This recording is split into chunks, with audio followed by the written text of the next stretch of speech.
Es realmente un honor poder participar en el Congreso Científico Internacional 2021 y poder compartir con todos ustedes un tema de tanta relevancia en la cardiología en la actualidad como es la cardiología ambiental. Soy Jordi Bañeras, cardiólogo del Hospital Universitario Vall d'Hebron en Barcelona, España. Bien, los temas que quería transmitirles durante esta sesión son los siguientes. Inicialmente, mostrarles la magnitud del problema que tenemos con la contaminación atmosférica. Acto seguido, definirles cuáles son los contaminantes más implicados, para posteriormente poder explicarles los mecanismos fisiopatológicos que hay detrás, ¿no?, de todo ello y finalmente mostrarles tanto el grado de evidencia científica que disponemos en la actualidad como el impacto económico y qué tipo de prevención podemos realizar. Bien, ¿y cuál es la magnitud del problema? Todos sabemos que la salud de las personas depende de varios factores. El primer de ellos son los factores de riesgo cardiovascular. Bien, todos sabemos, ¿no?, que determinadas conductas, la mala alimentación, el tabaco, el sedentarismo, no están relacionadas con enfermedades cardiovasculares. Así que los factores de riesgo son un primer capítulo. Pero por otra parte, también hay determinados genes que nos predisponen a tener enfermedades cardiovasculares. Sin ir más allá, ¿no?, está la dislipemia heterocigota familiar que afecta a 1 de cada 400 personas. Aparte de factores de riesgo y genes, también nuestra salud depende del sistema sanitario. ¿Qué nos puede ofrecer? ¿Qué fármacos están disponibles? ¿Si puedo ingresar? ¿No? ¿Si puedo recibir vacunas? Obviamente, el sistema sanitario tiene un peso importante en nuestra salud, pero existe un cuarto factor que ha estado muchas veces olvidado, y es el ambiente en el que vivimos. Pues las personas interaccionamos con el ambiente y realmente el ambiente nos puede provocar enfermedades, tal y como vamos a ver a continuación. De hecho, ¿no?, el condicionante ambiental que más evidencia científica ha aportado en los últimos años, ¿no?, ha sido la contaminación atmosférica. Así que lo primero que nos preguntamos es ¿desde cuándo contaminamos? Y podemos decir desde que existe el hombre y hace fuego, ¿no?, que está contaminando el mundo. Pero claro, desde la antigüedad, ¿no?, el fuego contaminaba poco en la atmósfera. Es a partir del siglo XII y XIII cuando empiezan estas navegaciones, se necesita, ¿no?, pues para hacer intercambio mercantil combustibles, que es poco a poco se empieza a contaminar más el ambiente. Y sobre todo la piedra angular, ¿no? Es en el siglo XVIII, durante la revolución industrial, ¿no?, que empezamos a ver ciudades, ¿no?, pintadas, ¿no?, por algunos pintores que reflejan que en algunos días habían unas nubes, ¿no?, tóxicas, ¿no?, debido a ciertos contaminantes. E incluso en el siglo XX han aparecido, ¿no?, algunos reportes, ¿no?, de algunos días en concreto en los cuales las ciudades realmente tenían una sobrecarga importante de contaminación atmosférica, y esto ha sido reportado en la literatura. Así que la magnitud del problema en cifras, ¿qué abarca? Fíjense, en Europa se estima que casi hay 800.000 muertes anuales debidas a la contaminación atmosférica.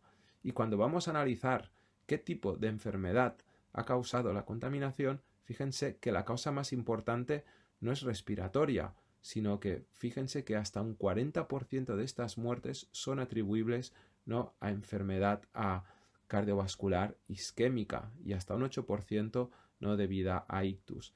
Es decir, que casi la mitad de estas muertes, ¿no?, se atribuyen a enfermedad cardiovascular y no solo respiratoria. Pero no solo miremos en Europa, miremos en el mundo, y está reportado, ¿no?, que hasta más de 8 millones de muertes anuales ¿no? podrían ser atribuidas a la contaminación atmosférica. Y obviamente existe mucha variabilidad, tal y como muestro en este gráfico, ¿no? entre varios países. Fíjense pues que India, ¿no? desafortunadamente, es uno de los países con más contaminación, por lo tanto se le atribuyen muchas más muertes, ¿no? que otros países como pueden ser Etiopía o Brasil. Y bien, esta contaminación atmosférica debe tratarse hoy en día, y es importante que lo tengamos claro, como factor de riesgo cardiovascular. De la misma manera que el tabaco, la hipercolesterolemia, la obesidad, la diabetes mellitus son factores de riesgo cardiovasculares claros, la contaminación atmosférica también lo es. Hace años que se viene reportando. Y fíjense que poco a poco en el ranking de importancia ha ido tomando más relevancia. Y hoy en día se considera que uno de los 10 factores más de riesgo más importantes es la contaminación atmosférica. Y si se fijan en este gráfico, ¿no? situamos a la contaminación atmosférica como la 9ª causa de años de vida ajustados por discapacidad. Es decir, ¿no? que provoca o muertes prematuras, ¿no? o una calidad de vida, ¿no? muy mermada, ¿no? enfermiza debido a la contaminación atmosférica.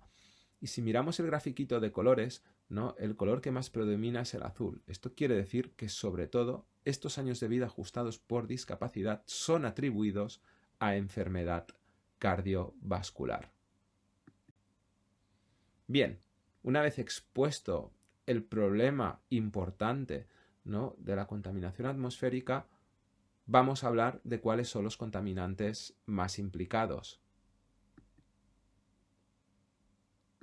Y bien, de contaminantes hay muchos. Tenemos contaminantes gaseosos, como el dióxido de nitrógeno, ¿no? o el monóxido de carbono.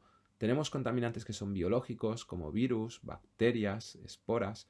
Tenemos contaminantes orgánicos, como el benceno, o contaminantes inorgánicos. Pero una manera de poder estudiar los contaminantes es midiendo su grosor, ¿no? Hay muchas partículas suspendidas en el ambiente que se van conglomerando varios contaminantes, y si esas partículas, ¿no? que se forman y se conglomeran miden menos de 2,5 micras, se denominan PM2,5, y si miden entre 2,5 y 10 micras se denominan PM10. Así que no estudiamos solo un contaminante de forma individual, sino que en muchas ocasiones medimos el PM2,5 o el PM10, ¿no? que serían como esas bolitas invisibles, ¿no? que son partículas que están en el ambiente y son un conglomerado de varios contaminantes, ¿no? que en inglés denominamos particular matter, ¿no? ¿no? por lo tanto lo simbolizamos como PM2,5 y PM10. ¿Y de dónde provienen PM2,5 y PM10? Bien, sobre todo PM2,5 proviene de la combustión de vehículos, y en especial de los vehículos diésel, sobre todo, aunque también proviene, ¿no? de vehículos de gasolina, pero sobre todo de vehículos diésel y sobre todo de motores, ¿no? de rendimiento antiguos. Y PM10. PM10 viene de la combustión sobre todo de materiales de la industria, también de los coches, pero en esta ocasión, ¿no? PM10 a ser un contaminante más grueso, sobre todo desde el contacto de la fricción, ¿no? y que desprenden, ¿no? los neumáticos al tocar pues, las carreteras.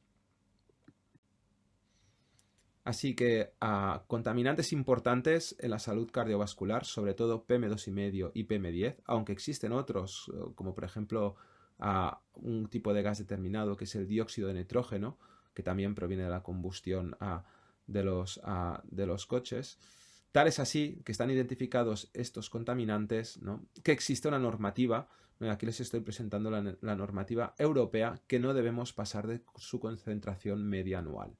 Fíjense que PM2,5 no debería pasar 25 microgramos por metro cúbico como media anual, pero la Organización Mundial de la Salud es mucho más estricta y en vez de 25 dice que debería ser 10. Como otro ejemplo, el PM10, la Unión Europea determina que no deberían pasar sus niveles, ¿no? en las distintas ciudades de más de 40 microgramos por metro cúbico de forma anual, la media, pero la Organización Mundial de la Salud lo reduce a un 50%. Y hasta ahora había dicho que deberían estar en 20. Pero es más, tengo que mostrarles este gráfico, ¿no? Porque hace unas semanas la Organización Mundial de la Salud, ¿no?, ha liberado las nuevas guías de recomendaciones de los niveles de contaminación y todavía ha bajado más estos niveles, ¿no? Si el PM2,5 en Europa se determina que debería ser 25 y la Organización Mundial de la Salud decía desde el 2005 que debería ser 10, pues desde el 2021 dice que debe ser 5. Y por PM10, ¿no?, si la Unión Europea decía que tenía que ser 40 y la Organización Mundial de la Salud decía que tenía que ser 20, actualmente se ha bajado la OMS y dice que debe ser sus niveles por debajo de 15. Por lo tanto, fíjense, ¿no?, que a 2021 la Organización Mundial de la Salud, siendo muy consciente de la problemática de la contaminación, ha bajado sus umbrales de recomendación. Veremos qué pasará con las normativas de los gobiernos. ¿No? En el caso de España, y concretamente en Barcelona, ¿no?, de la ciudad donde yo provengo, fíjense, ¿no?, que los niveles medios anuales están en 19,88. Bien, podríamos decir que estamos dentro de la normativa, porque PM2,5, según normativa europea, debería estar por debajo de 25. Pero sin embargo, ¿no?, la Organización Mundial de la Salud decía que sus niveles desde el 2005 debían estar por debajo de 10, por lo tanto los estábamos doblando. Pero desde el 2021 la OMS dice que sus niveles tienen que estar por debajo de 5 de PM2,5. Por lo tanto, en la ciudad donde yo vivo los estamos cuatriplicando, ¿no? Aunque estamos en norma por la Unión Europea, estamos dentro de las normas, por la Organización Mundial de la Salud lo estamos sobrepasando de forma muy clara. Y fíjense, estos son datos de distintas ciudades de Latinoamérica. Fíjense que es muy variable, ¿no? Ciudades, por ejemplo, como Cochabamba, tienen niveles de PM2,5 realmente altos, ¿no?, con una media de 41, pero otras ciudades, sin embargo, como Cali o Salvador de Bahía, ¿no?, los niveles de PM2,5 pues son realmente mucho más bajos, aunque ninguno de ellos, ¿no?, llegaría a cumplir los umbrales que dictamina en el 2021 la Organización Mundial de la Salud, de la misma manera que tampoco se cumplen en Europa. Bien, ya hemos hablado de los contaminantes implicados, vamos a entrar ahora en materia, ¿no?, de entender los mecanismos fisiopatológicos involucrados, ¿no?, en estos procesos de contaminación y su relación con las enfermedades cardiovasculares. Les quería mostrar un experimento que se realizó en humanos ya hace varios años, ¿no?, en los cuales, ¿no?, se marcaba con sustancias radioactivas a unos contaminantes que habían en el ambiente, ¿no?, y se ponía a gente que los pudiese respirar. De manera que después, a través de una gamma cámara, podíamos ver dónde estaban estos contaminantes que la gente había respirado en el ambiente. Y bien, no es de extrañar que los pulmones captasen, ¿no? Yo creo que es muy fácil imaginar, ¿no?, que estamos respirando y la contaminación puede quedarse en los pulmones, pero sin embargo la sorpresa vino, ¿no?, cuando estos contaminantes, ¿no?, la gamma cámara los detectaba en la vejiga urinaria. Por lo tanto, queda demostrado que los contaminantes pasan la barrera alveolo capilar, ¿no?, y acaban, ¿no?, distribuyéndose por todo el organismo a través del sistema circulatorio y finalmente pues acaban excretándose, ¿no?, a través del sistema urinario. Así que se ha estudiado mucho desde entonces la contaminación atmosférica y su relación, ¿no?, con mecanismos fisiopatológicos, ¿no? Y a nivel cardiovascular, que es donde más impacto tiene la contaminación, fíjense que se ha relacionado con, ¿no?, procesos de inflamación y estrés oxidativo, por lo tanto se ha relacionado con la producción de placas de ateroma, con cardiopatía isquémica, se ha relacionado, ¿no?, con alteración y disfunción del endotelio, con fenómenos de vasoconstricción. Se ha relacionado también, y ha quedado demostrado en determinados estudios, ¿no?, un aumento de la agregabilidad plaquetar, ¿no?, y alteración incluso de la frecuencia cardíaca, ¿no? Todo ello, ¿no?, provoca un amplio abanico de enfermedades cardiovasculares, ¿no?, desde isquemia, infartos de miocardio, a reagudización de insuficiencia cardíaca, ¿no?, hasta incluso finalmente, ¿no?, a ser un trigger de arritmias tanto auriculares como ventriculares. Los mecanismos fisiopatológicos moleculares, ¿no?, realmente pues también han sido bien descritos, con una movilización de citoquinas, ¿no?, una activación de colagenasas, ¿no?, y alteración y activación de factores de coagulación. Incluso, ¿no?, como ustedes bien saben, la proteína C reactiva, que es un marcador de inflamación, pues bien, disponemos incluso de un metaanálisis de 40 estudios en el cual queda demostrado que la gente que vive en ciudades más contaminadas tienen mucho más elevado el nivel de proteína C reactiva, por lo tanto es gente que está más inflamada. Entonces deberíamos quedarnos con la idea que la contaminación finalmente pasa al torrente circulatorio y acaba provocando un estado proinflamatorio. Y nos preguntamos, ¿existe un umbral de concentración mínima en el cual podamos estar a salvo? Hoy en día la respuesta es no. En todos los estudios que se han realizado, incluso niveles bajos de contaminación se relacionan con enfermedades cardiovasculares. Obviamente, a más niveles, más enfermedad, pero no se ha encontrado un umbral en el cual no estemos libres de tener enfermedades relacionadas con la contaminación. Motivo por el cual la Organización Mundial de la Salud hace unas semanas en sus nuevas guías, ¿no?, ha disminuido mucho más el umbral de recomendación, ¿no?, en los cuales deberíamos estar, ¿no?, en niveles de contaminación. Bien, los mecanismos pienso que, ¿no?, les he dado una visión rápida pero no amplia, ¿no?, de lo que supone, ¿no?, cómo afectan en el sistema cardiovascular, ¿no?, a nivel fisiopatológico. Pero vamos ahora a centrarnos en qué grado de evidencia científica disponemos, ¿no?, de la relación entre contaminación atmosférica y enfermedad cardiovascular. Bueno, hay que irse unos siglos atrás, ya en el siglo XVII, ¿no?, el señor Evelyn, ¿no?, describió, ¿no?, la relación que él observó entre los días que había más contaminación atmosférica, ¿no?, y la probabilidad de enfermar, ¿no? Entonces ya desde hace siglos, ¿no?, que se ha ido observando, porque la ciencia sale de la observación, ¿no?, que puede haber una relación entre contaminación, ¿no?, y enfermedad, ¿no?, enfermedades humanas. Bien, es a partir del siglo XX donde se empiezan a hacer los primeros reportes, ¿no?, y que finalmente, ¿no?, se acaban publicando en revistas científicas de fenómenos que se denominan de inversión térmica. Esto quiere decir que la presión atmosférica en capas bajas de la atmósfera es más baja, ¿no?, que en capas altas, de manera que los contaminantes no pueden subir e irse hacia la atmósfera.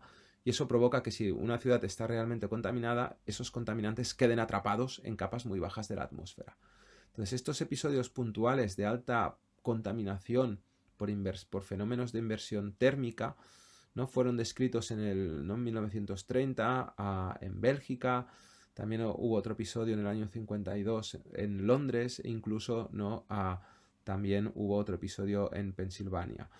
Todos estos reportes individuales, pero de días concretos en los cuales había una carga muy alta de contaminación, se empezó a estudiar y se observó que durante esos días, ¿no?, había muchas más ingresos, ¿no?, o consultas a urgencias por descompensaciones tanto cardíacas como respiratorias.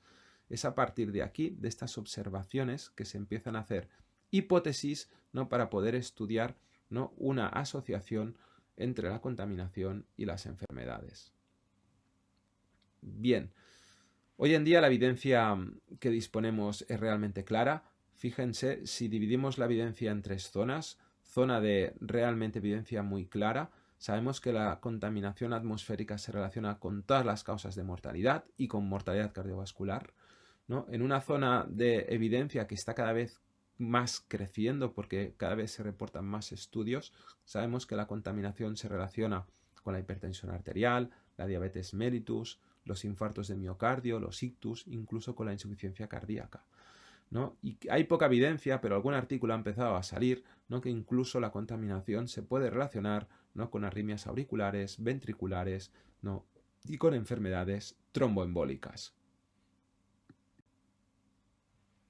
Así que me gustaría presentarles los grados de evidencia, ¿no?, en tres capítulos, ¿no?, en estudios experimentales, epidemiológicos y estudios clínicos que realmente, ¿no?, les pueda demostrar, ¿no?, el grado de implicación que hay, ¿no?, en la contaminación con la salud, ¿no?, en este caso cardiovascular. Empezando con los estudios experimentales, fíjense que hay estudios incluso que han demostrado que hacer que personas que tienen cardiopatía isquémica no vayan a una ergometría. En el caso de que estén expuestas a contaminantes, ¿no? La prueba de la ergometría es mucho más positiva, ¿no? Con descenso del ST. También midiendo mediante ecografía la reactividad de determinadas arterias para ver vasoconstricción, vemos que realmente lo son mucho más reactivas, ¿no? En aquella gente que vive en zonas o está expuesta a más contaminación. También se han descrito fenómenos, ¿no? De aumento de presión arterial e incluso, ¿no? Pues fenómenos protrombóticos a nivel experimental, ¿no? En esta línea también les quería mostrar este estudio en el cual se analiza a una muestra de adultos sanos que viven en Los Ángeles y que van a pasar, son estudiantes, van a pasar, ¿no? a unos meses en Beijing durante la época de verano y luego se regresan a Los Ángeles. Entonces, pasan de una ciudad que está menos contaminada, que es Los Ángeles, a una ciudad que está mucho más contaminada, que es Beijing.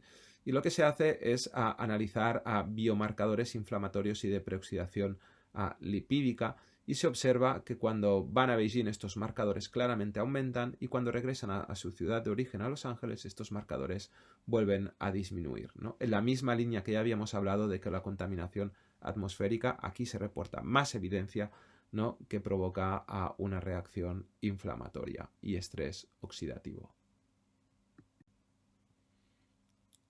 Vamos a ver ahora algunos estudios epidemiológicos. Bien, existe realmente bastante evidencia, ¿no? de que la contaminación atmosférica se asocia, ¿no? a la prevalencia de diabetes mellitus tipo 2. Tal es así, ¿no? que hay estudios que dicen que incluso un incremento en 10 microgramos por metro cúbico, ¿no? de los niveles de PM2,5 podría aumentar el riesgo, ¿no? de padecer, ¿no? a una glucosa basal alterada, ¿no? entre 0,05 pero incluso hasta 24 veces. El margen, ¿no? es muy amplio, pero en todo caso, ¿no? hay estudios que muestran que la relación, ¿no? o la asociación realmente es significativa. Pero no solo con la diabetes mellitus, hay estudios que han demostrado, ¿no? que la gente que vive en zonas más contaminadas tiene más prevalencia de hipertensión arterial por todos estos mecanismos que hemos comentado previamente. Y fíjense, existe realmente muchísima evidencia de que la contaminación atmosférica es un trigger, un desencadenante para romper placas de ateroma, ¿no? y causar infartos de miocardio, ¿no? La evidencia realmente es clara, aunque no podríamos discutir que el riesgo relativo es bajo, porque fíjense que es de 1.006, ¿no? Entonces, tengo 1.006 más probabilidades, ¿no? de tener o padecer un infarto de miocardio si vivo en una zona contaminada respecto a una zona no contaminada. Vale, la asociación es positiva, pero no es muy grande este riesgo relativo. Entonces, para entender la magnitud del problema del riesgo relativo, ¿no? y no quedarse solo con unos simples datos, les pongo esta tabla, ¿no? de distintos triggers, ¿no? que se relacionan con infartos de miocardio, pero vistos desde las SUSOT ratios, ¿no? como medida de asociación, pero también, ¿no? visto desde fracción atribuible poblacional, ¿no? como una medida del riesgo atribuible. Y fíjense, por ejemplo, ¿no? que la cocaína tiene un ratio de 23, es decir, quien toma cocaína tiene 23 más probabilidades de tener un infarto respecto a quien no la toma, ¿no? Pero afortunadamente es poca gente que toma cocaína, por lo tanto al final, ¿no? la fracción atribuible poblacional, es decir, cuántos infartos se podrían explicar por cocaína, ¿no? son inferiores al 1%. Sin embargo, si miramos a la primera fila, la contaminación atmosférica, fíjense que la ratio es muy bajita, es 1.05, e incluso por, ¿no? a una variación de 30 microgramos por metro cúbico, es decir, una variación muy amplia, ¿no? Es decir, que realmente esta ratio, la probabilidad de tener un infarto por contaminación es muy baja. ¿Es significativa? Sí, pero es muy baja, 1,05 probabilidades, ¿no? Pero sin embargo, ¿no? todo el mundo está expuesto. Bueno, todo el mundo, según, ¿no? a estudios epidemiológicos, más del 90% de la población mundial vive en zonas contaminadas. Así que no debe medirse solo como una medida de asociación, sino que debe medirse como una medida de impacto Y en este caso, si miramos la fracción atribuible, es decir, cuántos infartos de miocardio se podrían atribuir a un aumento de contaminación, nos encontramos de casi, no se podrían explicar incluso un 5%. Por lo tanto, esta es la lectura. No solo nos tenemos que quedar con una medida de asociación, porque es bajita, pero nos tenemos que quedar, ¿no?, con una medida de impacto porque mucha gente realmente está expuesta. Bien, nuestro grupo realizó un estudio en la ciudad donde yo vivo, en Barcelona, ¿no?, y nos dedicamos, ¿no?, a estudiar la asociación entre infartos con elevación del ST, ¿no?, en relación, si había relación o no, con los días en los cuales había más contaminación. ¿Y qué encontramos? Bien, encontramos que tanto el PM2,5 como el PM10 y el dióxido de nitrógeno se asociaban, ¿no?, con la incidencia de presentar infartos con elevación del ST. Pero no solo esto, encontramos que PM2,5 y PM10 eran predictores de mortalidad, es decir, que estos infartos eran más graves, que tiene una explicación, porque si realmente, aparte de tener el infarto, estás con una reacción más inflamada, ¿no?, las probabilidades, ¿no?, de que el infarto se complique pues son mayores. Y bueno, no solo por mortalidad, sino que también, ¿no?, encontramos otro hallazgo, y es que PM2,5 se relacionaba con arritmias ventriculares, con taquicardia ventricular y fibrilación ventricular, en la línea de esta poca evidencia, pero que cada vez se va aumentando, ¿no?, de que la contaminación atmosférica también se puede relacionar con las arritmias. Por lo tanto, ¿no?, en la ciudad donde yo vivo, en Barcelona, quedó demostrado, como en otras ciudades y de otros países también lo han demostrado, ¿no?, que la contaminación atmosférica se relaciona con infartos, con mortalidad y con arritmias ventriculares. Y bien, ¿no?, los hallazgos que nosotros encontramos, ¿no?, con PM2,5, con PM10 y con dióxido de nitrógeno, ¿no?, ya habían estado descritos mucho antes, pero fíjense aquí, ¿no?, en esta gráfica de riesgos relativos, ¿no?, con PM2,5 y mortalidad, y fíjense que se relaciona el PM2,5 con la mortalidad por todas las causas y es significativo, ¿no?, se relaciona con diabetes, se relaciona con enfermedad isquémica global, se relaciona incluso, ¿no?, con insuficiencia cardíaca. Por lo tanto, ¿no?, realmente el espectro de enfermedad cardiovascular es muy amplio. Pero fíjense, ¿no?, un 3% de la población está expuesta, ¿no?, a padecer fibrilación auricular, según estudios de prevalencia. Pues también hay estudios que han demostrado que la gente, la población que vive en zonas más contaminadas, ¿no?, tiene más prevalencia de fibrilación auricular. Obviamente, los factores de riesgo de fibrilación auricular, ¿no?, están bien descritos, como puede ser la hipertensión arterial, ¿no?, o la obesidad, ¿no?, incluso, ¿no?, un ejercicio físico pues muy excesivo, ¿no? Pues la contaminación atmosférica, pues bueno, sabemos hoy en día que también es otro factor de riesgo. Realmente su riesgo relativo será muy bajito, pero bueno, es otro factor, ¿no?, que contribuye. Y como casi toda la población mundial está expuesta a la contaminación, por eso tenemos episodios de fibrilación auricular relacionados con la contaminación atmosférica. E incluso con la disección de aorta, ¿no? A los cardiólogos, los cirujanos cardíacos nos preguntamos por qué las disecciones de aorta vienen en clústeres. ¿Qué quiere decir? Que durante 8 meses no ingresamos ninguna disección de aorta y después en una semana nos vienen 4 disecciones de aorta, ¿no? Entonces no siguen una distribución normal, ¿no?, y no entendemos muy bien el por qué, pero hoy en día empezamos a pensar que probablemente hay determinados factores atmosféricos, ambientales, que deben contribuir a ello. Y de hecho, ya les presento este estudio publicado en el 2019, en el cual se demuestra, ¿no?, que a más niveles de PM2,5, más probabilidad de presentar, ¿no?, una disección de aorta. E incluso, ¿no?, la contaminación atmosférica puede afectar el pronóstico de los pacientes trasplantados de corazón, ¿no? En este estudio publicado en Estados Unidos, en más de 21.000 pacientes trasplantados cardíacos, de los cuales se le hace un seguimiento de 4,8 años, ¿no?, y la mortalidad global es del 23,9%, casi 24%, ¿no?, se encuentran que aquellas personas con un trasplante cardíaco que vivían en zonas que estaban más contaminadas, ¿no?, tenían más riesgo de mortalidad en relación a aquellas personas trasplantadas que vivían en zonas verdes, limpias, con menos contaminación. E incluso, si me apuran, ¿no? Les puedo enseñar este artículo en el cual, ¿no? Se demuestra, ¿no? que existen enfermedades cardíacas congénitas de forma más frecuente en aquellas zonas donde existe más contaminación atmosférica, ¿no? De hecho, existe evidencia, ¿no? que incluso cada vez en etapas o en edades más precoces, la contaminación atmosférica puede tener un rol patológico, ¿no? de forma subclínica, y que al cabo de los años, pues bueno, se acabará manifestando. Pues ya incluso en la época fetal, ¿no? a la contaminación atmosférica no podría estar involucrada, ¿no? en determinadas enfermedades cardíacas congénitas. Y finalmente les quería mostrar el grado de evidencia que nos dicen los estudios clínicos. Y aquí fíjense que les muestro un estudio en el cual, ¿no? en una serie de personas se les hace un TAC coronario y al cabo de 3 años se les vuelve a repetir este TAC. ¿Y qué se observa?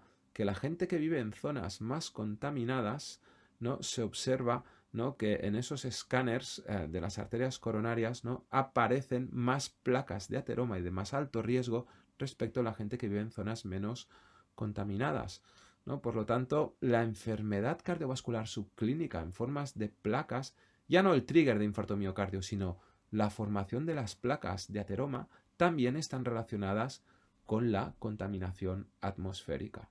Obviamente está relacionado con muchos otros factores de riesgo y de forma mucho más potente, ¿eh? Como todos sabemos, la diabetes, la hipertensión, el colesterol, el tabaco. Pero bueno, las enfermedades son multifactoriales y la contaminación atmosférica también está contribuyendo y hay que pensar en ello, ¿no? Este estudio también va en la misma línea, en el cual, ¿no? nos demuestran, ¿no? que la gente que vive en zonas más contaminadas, están expuestas a más contaminación, realmente tienen más placas coronarias y severas, medidas por un score de calcio, ¿no? superior a 400. Incluso nosotros mismos, ¿no? hemos realizado otro estudio aquí en España. Estos son datos que todavía están por publicar, ¿no? pero hemos medido cómo afecta la contaminación atmosférica en la rehabilitación posinfarto de miocardio. Y hemos observado que aquella gente que ha tenido un infarto y vivía en zonas contaminadas recuperan peor, ¿no? que aquellas personas, ¿no? que viven en zonas que no están contaminadas. Por lo tanto, con parámetros muy específicos de ergospirometría, ¿no? como puede ser el consumo pico de oxígeno, ¿no? o la medición del OES, ¿no? que es la pendiente de eficiencia del consumo de oxígeno, ¿no? hemos podido demostrar que estos parámetros tan sensibles, ¿no? incluso se ven afectados, ¿no? en su recuperación en la gente que vive en zonas más contaminadas después de un infarto de miocardio. Y finalmente quería terminar con unas breves pinceladas del impacto económico y de la prevención que podemos nosotros realizar, ¿no? en estos momentos. Bien, el impacto económico, pues es claro. Les enseño datos, bueno, de mi país, en España. Se estima que la contaminación atmosférica cuesta al sistema sanitario casi 4 millones de euros de forma anual. Y gran parte de este gasto viene sobre todo de las enfermedades producidas por la combustión de vehículos diésel. De hecho, se estima que a cada ciudadano le cuesta más o menos unos 900 euros, ¿no? al año, ¿no? la contaminación atmosférica, ¿no? en términos de salud global, pero sobre todo cardiovascular. Entonces, fíjense, estos son imágenes antes de la pandemia COVID, ¿no? Y había gente que se preguntaba por qué había gente que iba por la calle con mascarillas, con esas FFP2, ¿no? Y bueno, la respuesta es clara, porque la gente a lo largo de los años se ha ido concienciando de que la contaminación provoca enfermedades. E insisto, lo he mostrado durante toda la presentación, no solo respiratorias, sino mucho más allá, ¿no? a nivel cardiovascular, ¿no? Por lo tanto, la concienciación de la ciudadanía cada vez ha ido teniendo un papel más importante, Pero aquí nos tenemos que preguntar qué es lo que queremos. Si vivir con máscaras o lo que queremos es que los niveles de contaminación realmente disminuyan, ¿no? Y poder seguir teniendo, ¿no? Una buena calidad de vida. En este sentido, ¿no? A los médicos nos preguntan, ¿no? En ocasiones, ¿no? Que si hacer deporte o ejercicio físico en zonas contaminadas debería ser contraproducente o no. Bien, aquí les muestro un estudio realizado en Londres en el cual ¿no? Se randomiza a gente que ha tenido enfermedad cardíaca o respiratoria a que caminen por Hyde Park, que es una zona verde, ¿no? Y con menos niveles de contaminación, o que caminen por Oxford Street, ¿no? Que es una zona muy transitada, ¿no? Y que tiene unos niveles altos de contaminación. Y lo que se observa es que a aquella gente, ¿no? Que hace ejercicio físico en zonas menos contaminadas, como en Hyde Park, tienen más ganancia, ¿no? En función pulmonar, medido por ergospirometría, ¿no? O a nivel del tono vascular. Por lo tanto, queda demostrado que realizar ejercicio físico en zonas no contaminadas, ¿no? Tiene más beneficio, ¿no? que realizarlo en zonas contaminadas.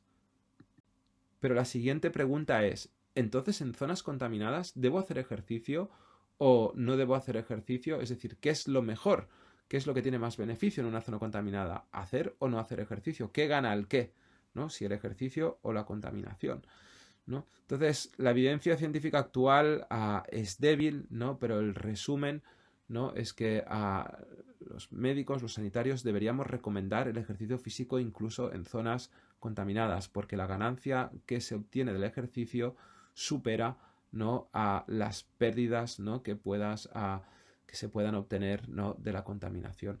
Eso sí, con sentido común. Obviamente, gente con factores de riesgo importantes o con ya enfermedades cardíacas establecidas, en aquellos días en los cuales realmente hay mucha contaminación, esos picos que son pocos al año, pero que hay unos niveles muy elevados, ¿no? Mi mensaje es que se debería recomendar evitar, ¿no? a salir a la calle y estar expuestos, ¿no? a la contaminación atmosférica. El resto de días en los cuales los niveles de contaminación, bueno, entre comillas, podrían ser aceptables, ¿no? Yo creo que la poca evidencia actual hoy en día va a favor, ¿no? de que se recomiende hacer ejercicio físico, ¿no? por los beneficios, ¿no? que son superiores, ¿no? a las pérdidas, ¿no? que podría aportar la contaminación. Y bien, en relación al transporte público, ¿no? ¿Qué podemos hacer? ¿No? Pues dejar los coches, ir más en transporte público, ¿no? para contaminar menos, ¿no? Pero fíjense, simplemente aquí les muestro los niveles de contaminación del transporte del metro en Londres. Y hay alguna estación bastante central, ¿no? Como Oxford Circus, ¿no? O St. Paul's, ¿no? u otras como la Liverpool, ¿no? Fíjense, ¿no? que los niveles de contaminación superan de PM2,5 casi los 400 o llegan a 500 microgramos por metro cúbico. Claro, a más profundidad en el metro, más contaminación queda acumulada. Por lo tanto, es algo que esto también la ciudadanía debería saber, ¿no? En todo caso, ¿no? yo creo que cada persona, ¿no? de forma individual, tiene que ser consciente, ¿no? a intentar ir por medios de transporte que contaminen cero, como puede ser, ¿no? la bicicleta convencional, si son trayectos cortos, porque además, ¿no? aportas ¿no? ejercicio físico a tu salud, ¿no? Pero en todo caso deben conocerse, ¿no? que tanto el transporte privado como el transporte público obviamente contamina. Y bien, ¿no? hemos estado hablando de que la contaminación atmosférica sobre todo produce patología porque produce enfermedad, ¿no? unas reacciones inflamatorias, ¿no? Y lo que hemos aprendido, ¿no? a los endocrinos, los cardiólogos, los neurólogos a lo largo de los años, ¿no? sobre todo es que para la prevención hay que hacer dietas cardiosaludables y sabemos que dietas como la mediterránea, ¿no? con ácidos grasos omega 3 protegen, ¿no? de la enfermedad cardiovascular. Y aquí queda demostrado también en este estudio que protegen, ¿no? en un ambiente contaminado, la dieta cardiosaludable, ¿no? va a proteger más, ¿no? a esos individuos, ¿no? para intentar que tengan pues, eventos cardiovasculares. Es decir, que haciendo lo que ya sabemos de ejercicio físico, de tener una buena dieta, todo ello nos va a ayudar también para luchar contra los efectos nocivos de la contaminación. Así que ya sin más quería finalizar con unos 5 mensajes. Tenía 5 aspectos a tratar. Uno de mis mensajes son que la contaminación atmosférica hoy en día debe quedar clarísimo que es un factor de riesgo cardiovascular. El problema es grave, se atribuyen más de 8 millones de muertes anuales en el mundo. Que los contaminantes más implicados son PM2,5, PM10 y sobre todo el dióxido de nitrógeno, aunque también el ozono, ¿no? Deberían conocerse, ¿no?, estos contaminantes, e insisto, sobre todo en la enfermedad cardiovascular PM2,5. Que los mecanismos están realmente bien definidos, ¿no?, y se producen fenómenos inflamatorios, de estrés oxidativo, protrombóticos, vasoconstricción, todos ellos están implicados en la fisiopatología y se conocen bien. Por otra parte, hemos visto que el espectro de daño cardiovascular es claro y tiene un amplio abanico, desde claramente infartos de miocardio hasta mortalidad global, episodios de fibrilación auricular, disección de aorta, enfermedades cardíacas congénitas. Y finalmente, que el coste económico que supone la contaminación es un precio muy elevado a pagar, ¿no? Y que mientras no se bajen los niveles de contaminantes, ¿no?, deberíamos pensar, ¿no?, qué estrategias son las más eficaces, ¿no?, para prevenir, ¿no?, para prevenir enfermedades. Incluso para que tengan una magnitud de la idea del problema y que se le está intentando buscar soluciones, incluso están en marcha desarrollos, ensayos clínicos con quelantes de contaminantes en el organismo, ¿no?, para intentar evitar, ¿no?, enfermedades no en todo su espectro, sobre todo cardiovasculares, pero en todo su espectro. Así que parece que el futuro va un poco hacia la investigación de fármacos, ¿no?, que pudiesen eliminar los contaminantes de nuestro organismo. Aunque mi reflexión final, ¿no?, está muy bien que eliminemos los contaminantes, pero lo que realmente no pondrá solución al problema es que no contaminemos. Así que muchas gracias por vuestra atención, ¿no? Realmente el futuro está en todas nuestras manos.